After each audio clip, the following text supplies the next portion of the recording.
Border صاحب، یہ ابھی مختلف حوالوں سے امریکہ کے اور دوسرے آ رہے تھے. آج ایک وہ امریکن بزنس مین نے بھی کہا کہ پتہ نہیں رچرڈ گرنیل کو بھی غلطی لگ گئی تھی اس لیے اس نے ٹویٹس کی تھی. وہ کیا کہانی ہے سر؟ دیکھیے ندیم ملک صاحب، میرے بڑے اچھے تعلقات ہیں ولید صاحب سے بھی اور مصدق صاحب سے بھی. ایکچولی مصدق صاحب ساری باتوں میں نا ایک چیز نہیں بتا رہے اور میں ایکسپیکٹ کرتا ہوں کہ وہ بتا دیں. مصدق صاحب کو بہت اچھی طریقے سے پتا ہے. مصدق صاحب اس پورے شو کے اندر ایک آدمی کو ہٹ کر رہے ہیں، بانی کو، اور باقی باتیں ساری کر رہے ہیں. آپ کے اوپر تو پابندی نہیں ہے عمران کا نام لینے پہ. میں نے کہا آپ لوگ بیپ بھی کر دیتے ہیں نا، آپ لوگ سے میری بات بولے پورا عمران خان صاحب کی بات کر رہا ہوں، مجھے تو کوئی فرق نہیں پڑتا.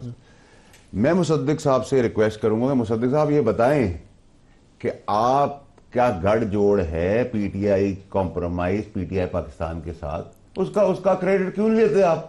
کیوں قوم سے آپ چھپا رہے ہیں کہ یہ سب کمپرومائزڈ ہیں؟ جو باتیں ہو رہی ہیں وہ صفائی دکھانے کے لیے ہو رہی ہے، حسب حال ہو رہی ہے، حسب ضرورت ہو رہی ہے. پی ٹی آئی ضامن ہے نون لیگ کی گورنمنٹ کی، کوئی اور نہیں ہے. ٹھیک ہے جی، یہ بڑا سخت الزام ہے. نہیں الزام نہیں ہے بھائی، اور شریف آدمی ہے ولید اقبال صاحب اور مسٹر گوہر ان ساروں پہ الزام لگائے جا رہے ہیں. نہیں دیکھیے میں تو پی ٹی آئی کی بات کر رہا ہوں. یہ مصدق صاحب کی گورنمنٹ کی ضامن تحریک انصاف ہے، یہ بتا کے جاتی ہے. ساری ترمیموں میں ساتھ تھی، ساری ترامیم میں ایکویژن کے تحت اس میں ہم ساتھ ہوں گے، 5 منٹ میں ہم جائیں گے آئیں گے. یہ سب جو پلے کارڈ، پہلے ٹرمپ کارڈ لے کے چل رہے تھے، اس کی ہوا آج نکل گئی. میں تو آپ کو بہت عرصے سے بتا رہا تھا، اس سے پہلے بھی نکل گئی، پھر ٹویٹ آنا رک گئے.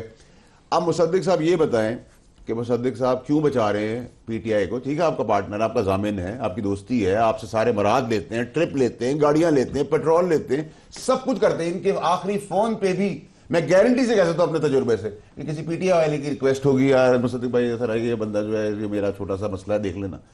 سب کچھ اچھا ہے دونوں کا ہدف. دیکھیں ان کا ہدف تو سمجھ میں آتا ہے مخالف ہے کہ جیل میں رکھیں. میں ابھی فون دیکھتا ہوں، یہ زیادہ میسیجز پنڈی سے آئے ہو رہے ہیں.